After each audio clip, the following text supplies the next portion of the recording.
Welcome to Tax Strategy and 1031 Exchanges, Course 20 in the MaxLife Commercial Academy. I'm Ryan Solberg, real estate broker with MaxLife Realty LLC, license number 3354351. This course is about one of the most powerful wealth building advantages available to commercial real estate investors, the tax code. The strategies we cover in the next 38 minutes are completely legal, used by the wealthiest investors in the country, and available to you right now, whether you are a first-time buyer or a seasoned portfolio holder. Understanding depreciation, 1031 exchanges, and passive activity rules can dramatically change your after-tax returns. Let's get into it. Commercial real estate has four structural tax advantages that no other common asset class can match simultaneously. First, depreciation. The IRS assumes a commercial building wears out over 39 years, or 27 and a half for residential, and lets you deduct that wear and tear as an expense each year, even if your property is going up in value. On $1 million building with a $200,000 land value, you're writing off about $20,500 per year in non-cash expense. That offsets real rental income. Second, capital gains deferral through the 1031 exchange. When you sell, instead of writing a check to the IRS, you roll your proceeds into a new property and defer the tax. Some investors chain these exchanges for decades, building enormous portfolios without ever paying capital gains during their lifetime. Third, passive loss rules. Real estate losses, especially from depreciation, can offset passive income from other investments. And for those who qualify as real estate professionals, those losses can offset ordinary W-2 income as well. Fourth, the step up in basis at death. This is the ultimate exit. If you never sell and pass the property to your heirs, the basis resets to current market value.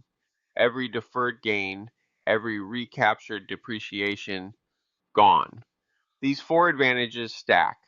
An investor who understands all four and plans around them operates in a completely different financial universe than one who ignores them. Let's talk about the three depreciation tools that sophisticated investors use together. Standard depreciation is the baseline.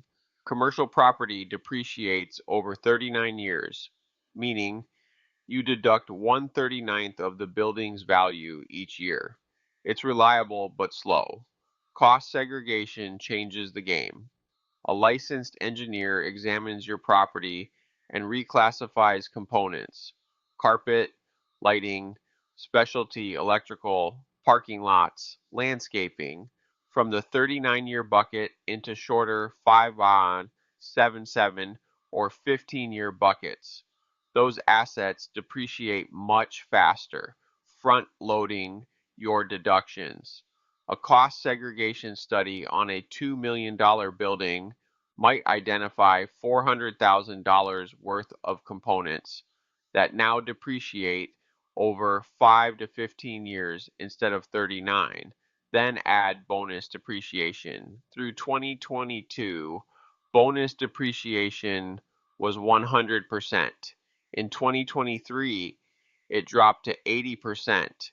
In 2024, it's 60%, and it continues declining 20 percentage points per year until it phases out entirely under current law. But even at 60%, if your cost segregation study identifies 400,000 in short life assets, you can deduct 240,000 in year one from bonus depreciation alone. Section 179 is a related but separate provision that lets you immediately expense qualifying business property up to a dollar limit, currently around 1.16 million for 2024.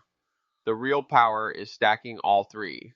On the right acquisition, you can generate a paper loss in year one that exceeds your actual cash investment. The IRS built these incentives to encourage real estate development. Use them. The 1031 like-kind exchange is the single most powerful tax deferral tool in commercial real estate. Section 1031 of the Internal Revenue Code says that if you exchange one investment property for another like-kind property and follow the rules precisely, you defer all capital gains tax and depreciation recapture. Here are the rules you must know cold. First, both properties must be held for investment or productive use in a trade or business. Your primary residence does not qualify. A vacation home you use personally typically does not qualify. Second, you must use a qualified intermediary, a QI, to hold your proceeds between the sale and the purchase. The moment the money touches your bank account, the exchange is blown and the full tax bill comes due. Hire a reputable QI before you close. Third, you have 45 days from the closing of your relinquished property to formally identify potential replacement properties in writing to your QI. This deadline is firm. No extensions except for federally declared disasters. Fourth, you must close on your replacement property within 180 days of closing the sale. Again, firm deadline. Fifth, to defer all gain, you must trade equal or up.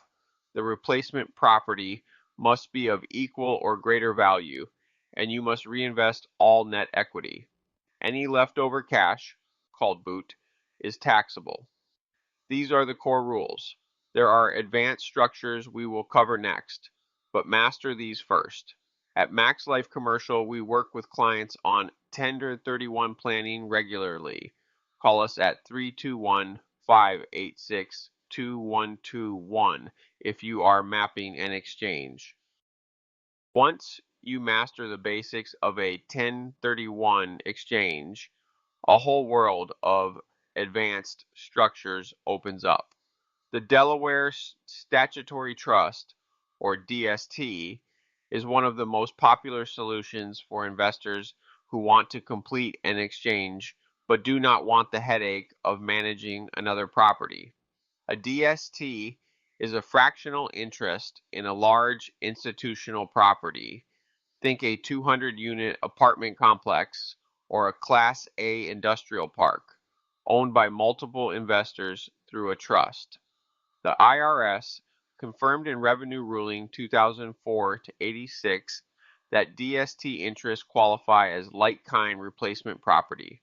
You can exchange into a DST in days, meet your 45-day deadline easily, and become a truly passive investor. The 721 UPREIT exchange is a step beyond the DST. Instead of selling to the market, you contribute your property directly to a real estate investment trust's operating partnership in exchange for operating partnership units. You defer tax, become a partial owner of a diversified REIT portfolio, and gain liquidity. Eventually, you can redeem OP units for REIT shares and sell on the open market. Many large REITs actively seek this. The installment sale under Section 453 is not a 1031, but is a complementary strategy. Instead of receiving all proceeds at closing, the buyer pays you over time. You only recognize gain as you receive payments, spreading your tax bill over years. It works especially well for sellers who do not find a suitable 1031 replacement. Opportunity zones, reverse exchanges, and improvement exchanges round out the toolkit. The right structure depends on your timeline, your replacement options, and your income situation. Always work with a tax advisor on these. The passive activity rules governed by Section 469 of the Tax Code are the gatekeeper between your real estate losses and your other income. Here is how they work. The IRS presumes that rental real estate is a passive activity. That means losses generated primarily from depreciation can only be used to offset passive income. If you do not have enough passive income, those losses get suspended and carried forward to future years. There is one exception for smaller investors, the $25,000 rental loss allowance. If your adjusted gross income is under $100,000, you can deduct up to $25,000 of rental losses against ordinary income. That allowance phases out completely at $150,000 of AGI. For higher earners, the real estate professional designation is the unlock. To qualify, you must meet two tests. One, you spend at least 750 hours per year in real property trades or businesses in which you materially participate. Two, more than half of all your personal services for the year are in real property activities. If your spouse qualifies and you file jointly, you can use their status. Once you have reps, all of your rental losses, including massive cost segregation losses, can offset your W-2, business income, and any other ordinary income.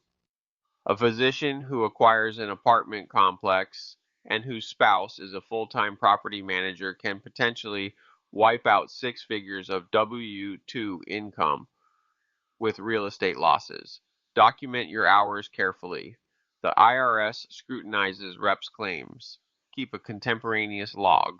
Tax strategy is not something you do once a year in April. It is a year-round discipline built into every deal decision. Let's talk about four planning levers you should be pulling actively. Entity structure matters from day one. Most commercial investors hold property in LLCs, which are pass-through entities by default. That means depreciation losses, gain, and income all flow directly to your personal return. That is usually optimal. But if you are running a real estate business, property management, development, the entity structure gets more nuanced. Talk to a CPA who specializes in real estate before you set anything up. Timing your acquisition strategically can generate meaningful tax savings. If you close on a property in December, the IRS allows you to claim a full month of depreciation for that year. More importantly, a cost segregation study done on a Q4 acquisition lets you front load those accelerated deductions into the current tax year. If you are looking at a purchase and you know it will generate large paper losses, closing before December 31 versus January 2 can be worth tens of thousands of dollars in 1 year. Grouping elections under the passive activity rules allow you to treat multiple rental properties as a single activity. This can make it much easier to demonstrate material participation across your portfolio without having to track hours, property by property. Finally, self-directed retirement accounts, particularly solo 401ks for self-employed investors, allow you to invest retirement dollars directly into commercial real estate. Inside a Roth structure, appreciation and income grow completely tax-free. Leverage inside these accounts triggers unrelated business income tax, so model that carefully. Everything we have covered in this course: depreciation, cost segregation, bonus depreciation, 1031 exchanges, passive activity rules, real estate professional status, entity structure, all of it comes together into one integrated approach, the tax-aware CRE career. This is not about being aggressive or finding loopholes. Every strategy we discussed is explicitly written into the tax code. These are incentives the government put in place to encourage real estate investment. Your job is to know them and use them. Start by assembling the right team.